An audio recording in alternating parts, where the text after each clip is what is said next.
नमस्कार, मैं हूं एकता सोडी और आप देख रहे हैं चंडीगढ़ दर्पण। हमेशा की तरह चंडीगढ़ दर्पण में हम आपसे रूबरू कराते हैं एक बहुत ही मोटिवेशनल, इंस्पिरेशनल पर्सनालिटी को। तो आज स्टूडियो में हमारे साथ जो पर्सनालिटी मौजूद हैं, उनकी लाइफ जर्नी, उनकी स्टडीज़, उनकी करियर के बारे में हम इतनी बातें कर सकते हैं कि मोटिवेशन से भरपूर एक जर्नी है। तो आइए सबसे पहले स्वागत करते हैं हमारे स्टूडियो में special secretary social security, women and child development, mister Keshav Hingonia. Keshav ji, आपका बहुत बहुत स्वागत है। थैंक यू फॉर इनवाइटिंग मी।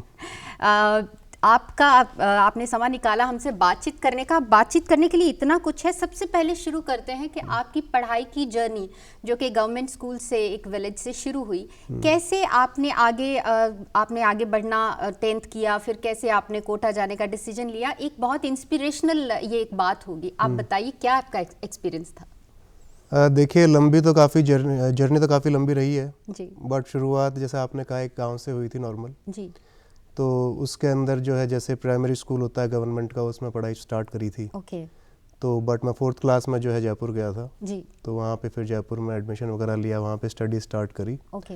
तो पहली बार जो मेरे को इंग्लिश पढ़ने का मौका भी 4th क्लास में मिला था। ओके। और सरप्राइजिंगली मैं 4th क्लास में एक बारी फेल भी हो गया था। तो सक्सेस तो बाद में मिली है, फेलियर पहले स्टार्ट हो गई थी जी। बट मेरे जीवन का जो है एक मूल मंत्र यही रहा है कि जो है मुश्किल तो आती रहती है, हार नहीं माननी चाहिए जी। तो खैर क्योंकि जब 4th में फेल हुए तो मेरा कहीं ना कहीं जो है थोड़ा एक स्टडीज़ की तरफ नेचुरल जो है झुकाव बना कि कोशिश करते हैं इसमें थोड़ा। ओके। तो ऐसे करते करते धीरे धीरे जब पढ़ाई में ध्यान दिया तो 10th तक आते आते, जैसे कि आपने बताया, 10th तक आते तो मेरी स्टडीज़ काफ़ी अच्छी हो गई थी। जी जी जी। और उसके बाद में जो 10th में मेरा टॉप कुछ स्टूडेंट्स में नंबर भी आया था। 20 टॉप स्टूडेंट्स में राजस्थान बोर्ड। जी जी। यस। तो उसके बाद में हुआ ये, क्योंकि मीनवाइल मेरे डैड भी जो है राजस्थान पुलिस में एज DSP सर्व कर रहे थे। ओके। तो उनकी पोस्टिंग जो है कोटा के पास एक शहर सवाई माधोपुर में हो गई थी। जी। तो वहाँ पे जब सवाई माधोपुर वो गए तो उनको पता चला कि कोटा में जो है इंजीनियरिंग वगैरह की प्रिपरेशन होती है, मेडिकल की प्रिपरेशन होती है। यस। जी जी। तो उन्होंने डिसाइड किया कि क्योंकि मैं 10th में था तो 11th 12th के लिए मेरे को कोटा भेजने का डिसाइड किया। तो वहाँ पे जो जा करके मैंने प्रिपरेशन की जो है स्टार्टिंग करी अपनी IIT की। ओके। IIT के लिए ही आपने माइंडसेट किया हुआ था कि मुझे IIT JEE का एग्ज़ाम वो क्लियर करना है? यस। देखिए, IIT जो है बेसिकली बहुत ज़्यादा प्रेस्टिजियस इंस्टीट्यूशंस हैं। बिल्कुल। और क्योंकि जो शिक्षा नगरी कोटा है उसके आज भी उसके लिए फेमस है काफ़ी ज़्यादा कि IIT की प्रिपरेशन के लिए फेमस है। तो मैं थोड़ा लकी भी रहा इस मामले में कि मेरे को राइट टाइम पे अपॉर्चुनिटी मिली। ओके। तो मैं जब कोटा गया था तो उस टाइम पे बाकी जो डिस्ट्रिक्ट्स थे या बाकी जो शहर, आजकल तो आप कोचिंग चाहे चंडीगढ़ में कर लीजिए जी, पर पहले इतना था नहीं, हर जगह पे, कोटा में ही था। तो जो वहाँ पे जाके पढ़ने का मौका मिला तो हार्ड वर्क तो रहता है, एक जो आपको डे एंड नाइट पढ़ाई करनी होती है वो तो होती है बिल्कुल। बट उसका जो फ़ायदा होता है फिर वो भी मल्टी डायमेंशनल होता है। बिल्कुल। आजकल मैं देख रहा हूँ कि जैसे आजकल नेशनल न्यूज़ बनी हुई है कि कोटा में सुइसाइड्स वगैरह बड़े हो रहे हैं। जी जी जी।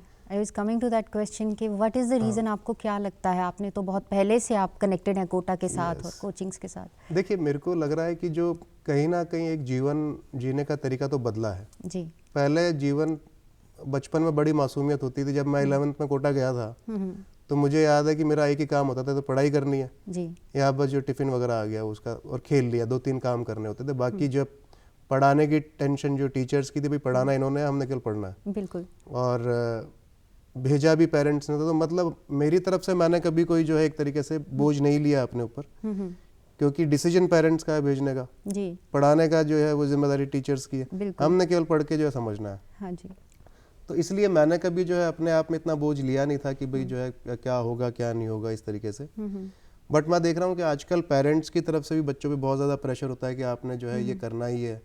और कहीं ना कहीं जो कोचिंग भी एक जो इंडस्ट्री बन गई है, पहले कोचिंग्स इंडस्ट्री नहीं थे जी, अब ये इंडस्ट्री बन गई, क्योंकि उन्होंने अपना रिजल्ट्स दिखाना होता है, बच्चों को आगे और बुलाना होता है, तो उनका भी प्रेशर होता है बहुत ज़्यादा। जी जी जी। तो जो ये बच्चा, क्योंकि 11 क्लास में जो एज आई रिमेंबर, मैं तो आई वाज 15-16 ईयर्स ओल्ड, अब तो थोड़ा फिर भी 16-17 के आसपास होता है। जी जी। तो उस एज पे इतना प्रेशर का जो है मेरे ख्याल से कोई मतलब नहीं है। आपका जो कोटा जाते हैं तो उसमें सबसे पहला फ़ायदा तो ये हो जाता है कि आप जो है 8 घंटा 9 घंटा रेगुलर एक मेहनत करना सीखते हैं इसी उम्र में, 16 की उम्र में, कि आपका डिसिप्लिन बिल्डअप होता है। जी बिल्कुल। दूसरा जो है कि आपका एक जो पढ़ाई कर रहे हैं वो कहीं ना कहीं तो काम आएगी। अगर आपका आईआईटी में नहीं भी हुआ जी तो भी जिस भी इंजीनियरिंग कॉलेज में जाएंगे, आजकल तो इतने सारे इंजीनियरिंग एडमिशंस हो कॉलेज जाती हैं, यस, हाँ जी, तो easily उसका हो फायदा जाती तो होता ही है। जी जी जी तो इसलिए जो मेरा मैसेज बच्चों को भी यही रहेगा आज की, अगर आप मान लीजिए कोचिंग कहीं कर रहे हैं, कोटा में भी हैं या कहीं और भी कर रहे हैं, तो उसमें अगर आपका इतना प्रेशर लेने की जरूरत नहीं है आपको अभी बहुत जी ज़्यादा। जी जी आप अपना पढ़ाई करिए, जो अपना काम है वो अच्छे से करिए, पढ़ाई करिए, बाकी रिजल्ट्स जो है हमारे हाथ में नहीं होते कभी भी। जी बिल्कुल, गीता में भी जो है भगवान कृष्ण ने कहा है, कर्म करो और फल की चिंता कर्मण्येव अधिकारस्ते जी, माँ जी। फलेषु कदाचन, मतलब कि जी। आपका कर्म पे ही अधिकार है, बिल्कुल फल पे बिल्कुल आपका अधिकार नहीं है। जी हम जब ज़्यादा फोकस करते हैं कि रिजल्ट क्या आएगा, तो फिर आपका जो है डिस्ट्रैक्ट भी होते हैं, और जो हमारा उससे जो हमारा मेंटल प्रेशर की वजह से वो आउटपुट भी नहीं आती है। आउटपुट भी नहीं आती है, प्रेशर भी बढ़ता है, और हमारा जो एक्चुअल वर्क है वो भी सफ़र करता है। जी केशव जी, आपने अभी कहा कि पेरेंट्स ने ही डिसाइड किया क्या करना है, तो एक बाइट देखते हैं आपकी फैमिली की तरफ से। मैं डॉक्टर भावना रसकरन। केशव मेरा छोटा भाई है। केशव की दो बातें मुझे हमेशा से बहुत पसंद हैं। एक तो बचपन से ही उसको कुछ नया करने की, नया जानने की हमेशा से उत्सुकता रहती थी। मुझे एक किस्सा भी याद है हमारे बचपन का। तब तकरीबन 13-14 साल का रहा होगा केशव। तब लैंडलाइन फोन्स हुआ करते थे, मोबाइल और कॉर्डलेस फोन्स नहीं होते थे। तो हमारे घर में पहली बार मेरे पिताजी कॉर्डलेस फोन लेके आए थे। तो उसको इतनी उत्सुकता थी कि ये कैसे काम कर रहा है बिना वायर के, तो उसने पूरा वो फ़ोन खोल दिया, उसका एंटीना वगैरह।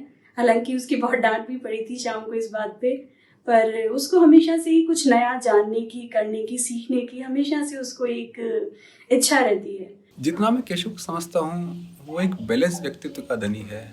यानी वो विपरीत परिस्थितियों में ज़्यादा टेंशन नहीं लेता है और एक हमेशा आशावादी नज़रिया बनाए रखता है। दूसरा, वो चीज़ों को एनालिसिस करता है, कभी जजमेंटल नहीं होता है। वो हमेशा से बहुत हार्ड वर्किंग है। अपने सामने आने वाले चैलेंजेस को वो कभी भी उनसे हार नहीं मानता, उनको हमेशा ओवरकम करने की कोशिश करता है। तो हमने सुना बहुत अच्छे छोटी छोटी यादें जुड़ी हुई हैं बचपन के साथ। क्या मोटिवेशन पेरेंट्स की तरफ से, फैमिली की तरफ से सपोर्ट जो आपको याद आता है कि हाँ ये बहुत सपोर्टिव रहा मुझे? देखिए, एक्चुअली जो अभी आपने वीडियो देखा मेरी सिस्टर का, जी उसमें जो मैंने अभी आपको बताया 4th क्लास में जो है, मैं तो फेल हो गया था जी। क्योंकि सारे गांव से गए थे। ओके बट मेरी सिस्टर ये बड़ी इंटेलिजेंट थी। तो जी। जब पहली बार जब हम साथ में, जब मेरे ख्याल से ये 5th या 6th में होगी, ओके तो हम बाकी तो सारे फेल हो गए थे, ये उस टाइम पे भी फर्स्ट डिवीजन आई थी। ओह अच्छा she is also doctor. Okay तो एक जो गाइडेंस होती है जी बड़े भाई बहनों की कह लीजिए या पेरेंट्स की कह लीजिए, जी जी तो वो बड़ा इंपॉर्टेंट होता है। बिल्कुल जो इसने कहा क्यूरियोसिटी वाला, उसको भी मैं एक्चुअली बड़ा इंपॉर्टेंट मानता हूँ लाइफ में, जी कि बच्चा बाय नेचर क्यूरियस होता है। जी और बिल्कुल मेरे को लगता है लाइफ टाइम ये क्यूरियोसिटी बना के रखनी चाहिए। जी बट कहीं ना कहीं हम जो है क्यूरियोसिटी अपनी लूज कर देते हैं, और फिर जो लर्निंग की जो हमारी टेंडेंसी है वो भी कहीं ना कहीं कम हो जाती है। बिल्कुल बिल्कुल हाँ। आपका सबसे पहला, जब आपने कोटा से आपकी एडमिशन हुई तो आपने एनएसएस में भी काम किया, जहां आपने अंडर प्रिविलेज्ड बच्चों को पढ़ाया भी है। सो आपका तो टीचिंग का भी एक्सपीरियंस है, तो वो कैसा एक्सपीरियंस है, क्या आप उसके बारे में बात करना चाहते हैं? तो जब मैं कोटा से पढ़ाई करके जब आईआईटी बॉम्बे गया, जी एडमिशन मेरा वहाँ पे हुआ बॉम्बे में, तो मेरा मैकेनिकल इंजीनियरिंग मैंने वहाँ पढ़ाई स्टार्ट करी जी थी। तो वहाँ पे फर्स्ट ईयर में क्या है कि आपको एज एन ऑप्शन या तो नेशनल सोशल सर्विस आप जी। ले सकते हो, या नेशनल स्पोर्ट्स ऑर्गेनाइजेशन एनएसओ ले सकते हो। जी मैंने एनएसएस अडॉप्ट किया था। ओके तो एनएसएस के अंदर जब मैंने अडॉप्ट किया, तो उसके अंदर क्या है कि मेरे को मौका मिला कि जो एक एनजीओ के थ्रू अंडर प्रिविलेज चिल्ड्रन जो हैं उनको उनको पढ़ा पढ़ा सकूं। जी क्योंकि आईआईटी बॉम्बे के हमारे पास में एक स्लम थी विक्रोली में, ओके वहाँ पे काफ़ी बच्चे थे जिनको ये पढ़ाई का मौका नहीं मिल पाता था। ओके तो हमारे जो मेस वर्कर्स भी थे कई, उनके जो बच्चे हो गए, तो उनको पढ़ाने का मौका मिला। तो वो बड़ा सेटिस्फाइंग होता है, क्योंकि जो बच्चा, कई बारी मुझे याद है एक लड़की थी जो 10th क्लास में, 12th क्लास की मैथ्स में 2-3 बारी फेल हो चुकी थी, ओके और केवल एक सब्जेक्ट के कारण उसका जो है 12th रुका हुआ था। जी तो जब उसको पढ़ाया, अच्छे से कोच किया गया, तो उसने 12th में फिर वो फर्स्ट डिवीजन से पास हुई मैथ्स के ओह अंदर। नाइस तो सेटिस्फेक्शन इंटरनल मिलता है कि जो है, अगर कोई अंडर प्रिविलेज्ड है, जिसके पास साधन पूरे नहीं है, जी उसकी अगर हेल्प होती है, उसको आगे बढ़ने का मौका मिलता है, बिल्कुल तो ये इंटरनली बड़ा सेटिस्फाइंग होता है। जी जी। आपने इंजीनियरिंग बैकग्राउंड आपकी है, एंड देन आपने ब्यूरोक्रेसी की तरफ, आपने आईएएस का एग्ज़ाम क्रैक किया और आप ब्यूरोक्रेसी की तरफ आ गए। तो क्या इसका आपको बेनिफिट मिलता है इस फील्ड में आपकी इंजीनियरिंग बैकग्राउंड का, या क्या इसको इस तरफ भी हम सोच सकते हैं कि बहुत सारे इंजीनियर्स हम देखते हैं या और फील्ड के लोग एक लेवल के बाद, एक डिग्री के बाद ब्यूरोक्रेसी की तरफ आते हैं, यूपीएससी के एग्ज़ाम्स देते हैं, तो क्या कारण है, क्या माइंडसेट हो सकता है? देखिए, सबसे पहले तो मैं आपको बताता हूँ, जैसे कि आईआईटी में जो जाने का मुद्दा हो गया जी, तो जो आईआईटी जेईई एंट्रेंस एग्ज़ाम है वो टफेस्ट एग्ज़ाम है, बिल्कुल वर्ल्ड का कह सकते हैं जी, उसके अंदर जो है मेरे ख्याल से 20-25 लाख बच्चे ट्राई करते हैं और मात्र 4-5 हज़ार बच्चे जो है उसमें से पहुंच पाते सीट्स हैं। बहुत हाँ जी कम होती हैं। तो जब आप जिस एज में डिसाइड करते हो कि मैंने आईआईटी जाना है, वो एक डिफरेंट एज होती है। मान लीजिए आप 17 ईयर्स ओल्ड हैं, देन यू डिसाइड उस टाइम पे कि मैंने आईआईटी में जाना है। जी, आप लकी रहे कि आपका जो है हुआ और वहाँ पहुँचे। बिल्कुल उसके बाद में जब लाइफ अनफोल्ड होती है, आप ऑफ कोर्स कॉलेज में जाते हैं तो जो बेस्ट स्टूडेंट्स हैं वर्ल्ड के, उनके साथ में जो आप पढ़ते हैं, बिल्कुल जो आपके टीचर्स होते हैं वो बेस्ट टीचर्स में से होते हैं। उसके अलावा जो आपको कह लीजिए फैसिलिटीज़ मिलती है इन टर्म्स ऑफ टेक्नोलॉजी, या जो मशीन्स जिनके साथ में काम करते हैं वो भी टॉप मोस्ट होती हैं। जी, तो बट जब आप, क्योंकि लाइफ जो है एवर ग्रोइंग प्रोसेस आपको पता है, जी, तो जब आप ग्रो करते हैं तब आप रियलाइज़ करते हैं कि आप कहाँ बेटर परफॉर्म कर सकते हैं। जी, जी, तो मेरे साथ भी सेम हुआ। मैंने जो है जब आईआईटी से पास करके मैं पहुंचा, मैंने डीआरडीओ में काम किया कुछ समय के लिए जी, पुणे में। एज साइंटिस्ट आपने एज साइंटिस्ट जी, मैंने जी, काम किया था। जी, जी, तो उसके अंदर जो है मेरा एक्सपीरियंस अच्छा था डीआरडीओ का, और बहुत ही ज़्यादा, क्योंकि मिनिस्ट्री ऑफ डिफेंस का एक ऑर्गेनाइजेशन है, बहुत ज़्यादा रिस्पेक्टेड था। जी, बिल्कुल बट जो एक इनर कॉलिंग होता है आपका कि मुझे ये काम जो ज़्यादा अच्छा लगेगा, उसके लिए मेरे को जो सिविल सर्विसेज ने हमेशा करने की प्रेरणा मिल रही थी कि मुझे ये करना चाहिए। ओके इनफैक्ट मैं आपको देखिए, जो ये एक इनर कॉलिंग होती है ना, ये बड़ा एक कह लीजिए आप मिस्टीरियस सा काम है। जी, मैं जब 9th क्लास में था तो क्योंकि मेरे डैड उस टाइम पे डीएसपी थे और जो एक एसएसपी साहब ने उस टाइम पार्टी थ्रो करी थी, ओके तो उस टाइम पे जो उन्होंने वैसे ही पूछ लिया मुझे कि आप क्या बनना चाहते हो। जी, तो 9th क्लास में मैंने शायद कहीं से सुन लिया होगा कि आईएएस कुछ आईएएस होता है, जी, और ज़्यादा मुझे कुछ आइडिया भी नहीं था, बट मैंने उनको बोला मैं आईएएस बनना चाहता हूँ। जी, जी, उसके बाद मैं भूल भी गया, सब कुछ हो गया। जी, और फिर जब आप जॉब करने गए और फिर पुणे में, उसके बाद मुझे समझ में आया कि नहीं, मुझे एक्चुअली आईएएस की प्रिपरेशन करनी चाहिए। जी, तो आईएएस की प्रिपरेशन करी। आपको पता है यूपीएससी का एग्ज़ाम भी again one of the toughest exams one होता ऑफ है। द टफेस्ट जी, तो उसके अंदर जो है सफलता मिली। तो क्योंकि आपने पूछा कि किस तरीके से ये जो है हेल्प करता है, जी, तो आज देखिए जो इंजीनियरिंग, ऑफ कोर्स जो डिपार्टमेंट्स है वो गवर्नमेंट में काफ़ी ज़्यादा है। इंजीनियरिंग मेरे ख्याल से लाइफ का पार्ट है आपकी, पहली बात तो। जी, जी, जी, तो वहाँ तो आपको हेल्प होती ही है कि जब आप कंप्यूटर्स के साथ में, सॉफ्टवेयर्स के साथ में, या फिर इंजीनियर्स के साथ में डील कर रहे होते हैं, जी, जी, तो उसकी तो हेल्प होती ही है। बिल्कुल पर उसके अलावा क्या होता है कि जो आप एक माइंडसेट डेवलप करते हैं to think logically, to proceed step by step जी, जी, एंड टू सॉल्व प्रॉब्लम्स, जो वो प्रॉब्लम सॉल्विंग माइंडसेट होता है वो बड़ा काम आता है। जी, बिल्कुल तो इसलिए मुझे तो लगता है कि देखिए ऐसा नहीं होता है कि मैंने एक बार अगर कोई पटरी पकड़ ली तो मैं उसी पर चलता रहूं। कई बार आपको अगर ट्रैक चेंज करना होता है तो करना चाहिए, बिल्कुल क्योंकि लाइफ में जो चीज़ के लिए आप पैशनेट फील कर रहे हो जी, जी, वो करना ज़्यादा ज़रूरी है। बिल्कुल बिल्कुल वो कुछ भी एनवायरनमेंट के चेंजेस के हिसाब से माइंडसेट्स भी चेंज होते हैं एंड आप मूव करते हो तो विद द फ्लो जाना चाहिए। जाना चाहिए। जी, जी, एक सरप्राइज वीडियो है, आइए देखते हैं। बहुत ही भाग्यशाली समझती हूँ कि मुझे केशव सर के सानिध्य में काम करने का मौका मिला है। केशव सर के अंदर कार्य करने की ऊर्जा इतनी गजब की है, जिसे देखकर कोई भी प्रोत्साहित होता है कि वो बहुत ही ईमानदारी से, मेहनत से बहुत अच्छा काम करके दिखाए। हम कभी भी थक जाते थे या कभी ऐसा लगता था कि ये काम बहुत ही मुश्किल है, तो ऐसे में सर हमेशा हमें समझाते थे कि उस काम को कैसे करना है। मतलब हमेशा वो हमारा बहुत सपोर्ट करते थे, हमेशा अच्छा मार्गदर्शन करते थे। नमस्ते, मेरा नाम वैभव गर्ग है। मैं केशव हिंगोनिया को पिछले 18 वर्षों से जानता हूँ। केशव और मैं कॉलेज में आईआईटी बॉम्बे में साथ में पढ़े हैं। कॉलेज के दिनों से ही केशव एक निडर स्वभाव के रहे हैं, स्वतंत्र सोच रखते हैं, बदलाव लाने की सोच रखते हैं, और एक सेवा भाव रहा है हमेशा से। लीडरशिप क्वालिटीज रही हैं जो कॉलेज के दिनों से ही हमने देखी हैं। वो पढ़ाई में तो आगे थे ही, एक्स्ट्रा करिकुलर एक्टिविटीज में भी बखूबी पार्टिसिपेट करते थे। एक आईएएस ऑफिसर होने के बावजूद भी सर का बड़ों के प्रति आदर भाव, छोटों के प्रति प्यार, सभी से इतने प्यार से बातचीत करना हमको प्रेरणा देता था, प्रेरणा देता है।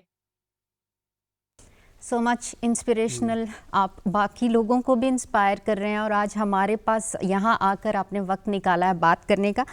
केशव जी, आपकी अगर सर्विसेज की लिस्ट पढ़ी जाए तो ADC Faridkot Punjab, commissioner municipal corporation Patiala, additional secretary home affairs justice and jail, special secretary revenue rehabilitation and disaster management, Samvita as mission director. तो इतनी अच्छी, इतनी डिफरेंट एक्सपीरियंसेस से भरी हुई जर्नी, क्या फील करते हैं आप इतने डिफरेंट डिपार्टमेंट से आके और क्या आप मैसेज देना चाहते हैं?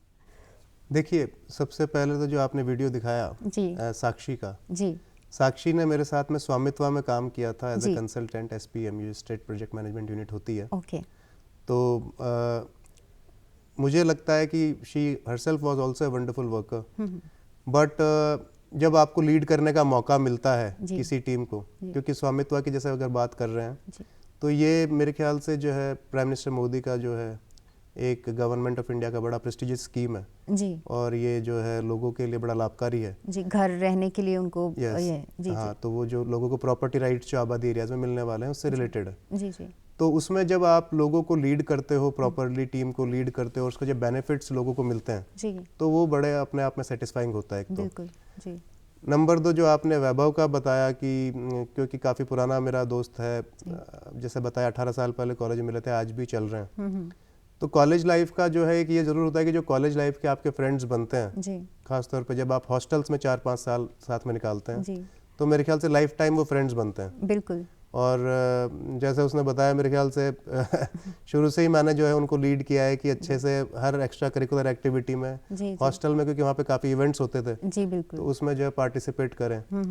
तो इस हिसाब से जो है मौका काफ़ी मिला जो है सर्व करने का एज SDM फगवाड़ा, जी ADC Faridkot, corporation commissioner Patiala, PPSC का भी मैं सेक्रेटरी रहा, होम अफेयर्स जो एक इम्पॉर्टेंट डिपार्टमेंट जी। था, रेवेन्यू इम्पॉर्टेंट डिपार्टमेंट था, सब में सर्व करने का मौका मिला। जी तो इनर सेटिस्फेक्शन होता है जब आम लोगों तक जो है सहूलियत पहुंचती है गवर्नमेंट जी, की, जी, जब जी। उनको न्याय मिलता है, जी तो ये अपने आप में बड़ा सेटिस्फाइंग रहा है अभी तक का करियर जी, का जी। जर्नी। फ्रेंड्स और फैमिली एनवायरनमेंट आपको मिला, या वो एक मेजर आपके पॉइंट ऑफ व्यू से भी एक मेजर की पॉइंट होता है जब आपको फैमिली में एनवायरनमेंट मिलता है तो आप इंस्पायर होते हैं, फ्रेंड सर्कल आपका अच्छा हो, मोटिवेट करता है आपको। तो आपका जो ये पढ़ाई का जर्नी था, इसमें टाइम मैनेजमेंट या और क्या चीज़ें जो आज की यूथ अगर इस तरफ जाती है तो जिसका वो ध्यान रख सकते हैं? बहुत अच्छा सवाल किया है आपने। देखिए, जो सबसे इम्पोर्टेंट चीज़ मैं जो बताऊंगा जी वो है आपका रूटीन।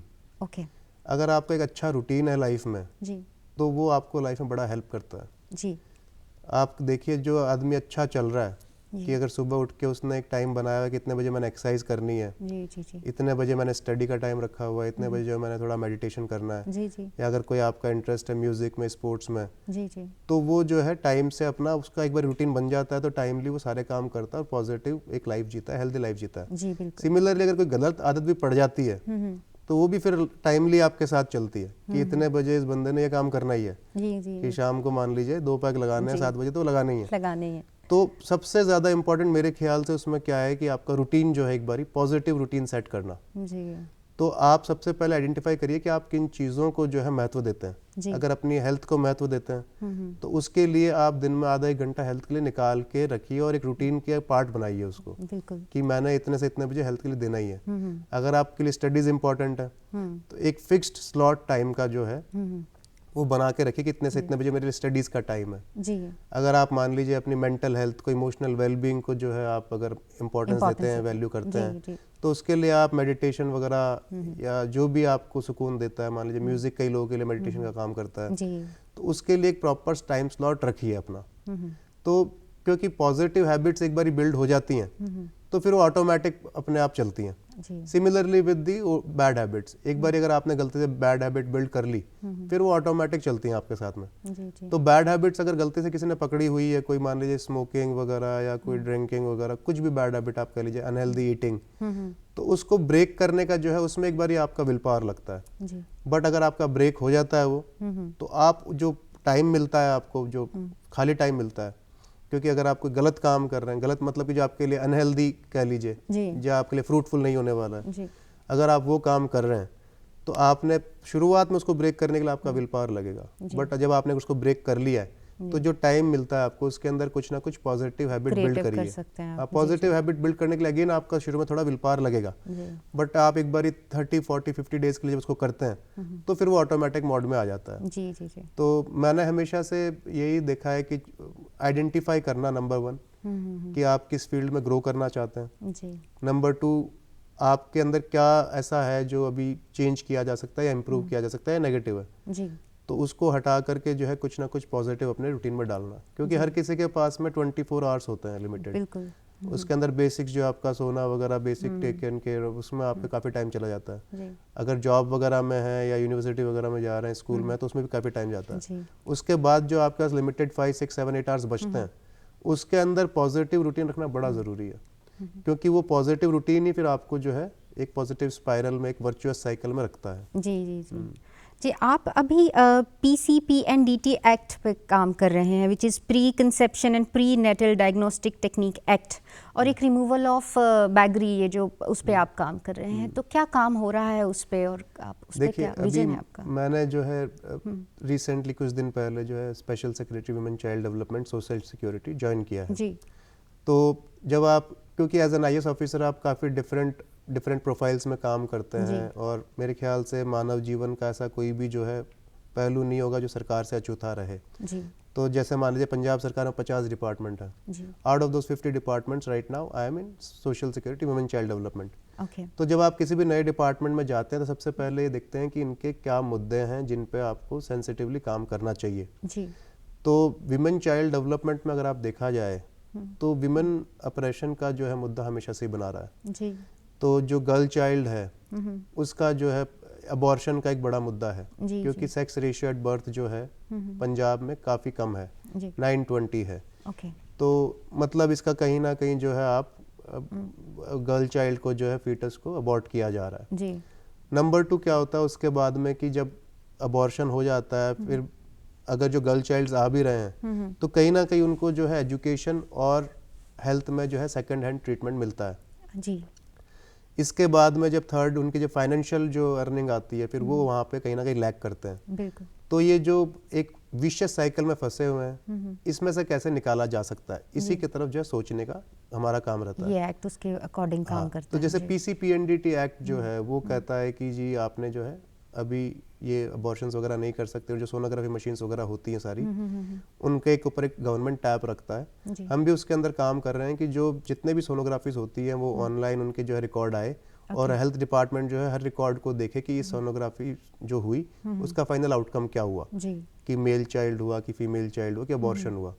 तो जब ये हम टैप रखेंगे हेल्थ डिपार्टमेंट के थ्रू, तो जो अगर कोई मान लीजिए कोई डिफॉल्टर भी है सोनोग्राफी, क्योंकि कई बार लालच के जो है चक्कर में इंसान बता देता है कि भाई ऑब्वियसली हो ही रहा है, तभी तो रेशो में डिफरेंस आ रहा तो है। जो हमारा ये अभी जो इनिशिएटिव है ये इसके ऊपर जो है रोक डालने के लिए है कि कोई लालच में आकर के जो है सोनोग्राफी करने वाला उसको सेक्स ना बताए। जी दूसरा जो आपने बेगरी के लिए बात करी, तो इसमें जो है डिपार्टमेंट एक सिखिया तो सिखिया करके जड़ा है, ओके मतलब भिक्षा से शिक्षा की तरफ जो है एक प्रोग्राम चलाएगा। जी ओके उसमें हमने आइडेंटिफाई किया है कि जो खास तौर पे बेसिकली देखिए जो ये बैगरी वाला माइंडसेट है ना, ये बड़ा डिफिकल्ट है इसमें से निकालना बच्चे को, जी क्योंकि जो पेरेंट्स बैगरी में कई बार इन्वॉल्व होते हैं, हाँ जी तो उनके साथ में जो बच्चा छोटा होता है वो साथ में घूम रहा होता है, फिर उसी को गोदी लेकर के उसको दिखा करके जो है भीख मांगी जाती है, फिर जैसे थोड़ा बड़ा हो जाता है तो उसको साथ में लगा लिया जाता है। तो इसमें अब जो बच्चा छोटा है उसकी कोई ज़्यादा गलती नहीं होती है, क्योंकि वो डिपेंडेंट है पेरेंट्स पे, बट पेरेंट्स क्योंकि इसमें लगे हुए हैं तो इसलिए बच्चा भी धीरे धीरे इधर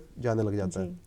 तो हम इसमें अब जो है एक पहले पायलट करेंगे एक अच्छे डिस्ट्रिक्ट में, लुधियाना से स्टार्ट करेंगे। उसमें ये देखेंगे कि जो है पहले जो इनोमिनेशन करे ऐसे बच्चों का जो बैगरी में है जी और उनको एडमिशन वगैरह करा के उनके जो भी नीड्स हैं एजुकेशन वाइज या न्यूट्रिशन वाइज, स्कूल बैग्स वगैरह हो गए, आपकी ड्रेस वगैरह हो गई, और उनकी तरफ विशेष ध्यान उनकी तरफ दिया जाएगा ओके ताकि जो है उनको इसमें से निकाला जा सके। जी। तो उसके लिए तो बहुत इंफ्रास्ट्रक्चर और वो सब चीज़ें इन्वॉल्व होंगी। अभी हम जो है इसमें एक पहले पायलट प्रोजेक्ट करना चाहेंगे इसके अंदर एक किसी डिस्ट्रिक्ट में, लुधियाना कह लीजिए या रोपड़ कह लीजिए। हाँ जी तो पायलट प्रोजेक्ट करके जो, क्योंकि पायलट करना इसलिए ज़रूरी होता है कि उससे जो लर्निंग निकल के आती है कि इसमें क्या ठीक डेटा हुआ, निकल के आता है, तो डेटा निकल के हाँ, आता है। जब आप जी। इम्प्लीमेंट करते हैं ग्राउंड पे किसी आइडिया को, जी जी तो जी 5 प्रॉब्लम आपको पता चलती है कि जी ये इसके अंदर प्रॉब्लम है। जी तो बिल्कुल जब वो प्रॉब्लम्स पता चलेंगे तो उसके बाद फिर आप वर्क करके देन इसको पंजाब लेवल पे पूरा इम्प्लीमेंट कर सकते हैं। जी जी। ऑन द लाइटर नोट, ये तो हो गई सारी टेक्निकल बातें, आपकी अपनी पर्सनल हॉबीज़ क्या हैं? मैं देखिए जो एक तो हेल्थ कॉन्शियस काफ़ी हूँ। ओके मैं ध्यान रखता हूँ कि अपने रूटीन में जो है एक हेल्थ रिलेटेड, मतलब कि थोड़ा रनिंग वगैरह कह लीजिए, योगा वगैरह, ओके ये मैं इंक्लूड करके रखता हूँ। फाइन। दूसरा जो है मैं मेडिटेशन वगैरह की तरफ थोड़ा झुकाव है मेरा, क्योंकि जब आप जॉब कर रहे होते हैं एज एन IAS ऑफिसर, काफ़ी ज़्यादा क्योंकि जिम्मेदारियाँ होती है, घर की भी जिम्मेदारी होती है, आपकी जो जॉब की भी जिम्मेदारी होती है, तो उसके लिए आपको जो वेलबींग है, मेंटल बैलेंस की जैसे बात करी थी मेरी दोस्त ने, जी इमोशनल वेलबींग के लिए मैं मेडिटेशन को जो है, ध्यान को बड़ा उसको Okay. महत्व देता हूँ। ओके तो इसके अलावा मैं थोड़ा म्यूज़िक कर लेता हूँ फ्री टाइम में। ओके। Yes. तो आप सुनते हैं म्यूज़िक, या किसी इंस्ट्रूमेंट को बजाना भी आपकी हॉबी है? मैं जनरली गाने की कोशिश करता हूँ, ओके वोकल्स। सिंगिंग। हाँ। Okay nice, very nice. पर आप क्या कुछ गुनगुना सकते हैं हमारे दर्शकों के लिए? मैं आपको एक गाना जो छूकर मेरे मन को, वो गा के सुना सकता हूँ। जी जी जी प्लीज़। छूकर मेरे मन को किया तूने क्या इशारा, बदला ये मौसम लगे प्यारा जग सारा, छूकर मेरे मन को किया तूने क्या इशारा, आजा तेरा आंचल ये प्यार से मैं भर दूं, प्यार से मैं भर दूं, खुशियाँ जहाँ भर की तुझको नजर कर दूं, तुझको नजर कर दूं, तू ही मेरा जीवन, तू ही जीने का सहारा, छूकर मेरे मन को किया तूने क्या इशारा। बहुत ही मेलोडियस, बहुत ही सूदिंग आपने गाया, बहुत मज़ा आया। थैंक यू, आपने दूरदर्शन पे आकर अपना वक्त दिया, और उम्मीद करते हैं कि देखने वाले व्यूअर्स, स्पेशली यूथ जो अभी अपने करियर के बारे में सोच रहे हैं, आगे बढ़ रहे हैं, उनको मोटिवेशन मिली होगी, इंस्पिरेशन मिली होगी, और केशव जी की बातों से उनको समझ में भी आया होगा कि कैसे टाइम मैनेजमेंट करना है, कैसे अपने आप को चैनलाइज करना है। तो उम्मीद करते हैं कि ये बहुत फ्रूटफुल रहेगा, और आपकी जर्नी अभी तक बहुत इंटरेस्टिंग रही है, और उम्मीद करते हैं आगे भी रहेगी। आज के लिए चंडीगढ़ दर्पण में इतना ही। अगले एपिसोड में फिर मुलाकात होगी एक और शख्सियत के साथ। आज के लिए हमें दीजिए इजाज़त। नमस्कार।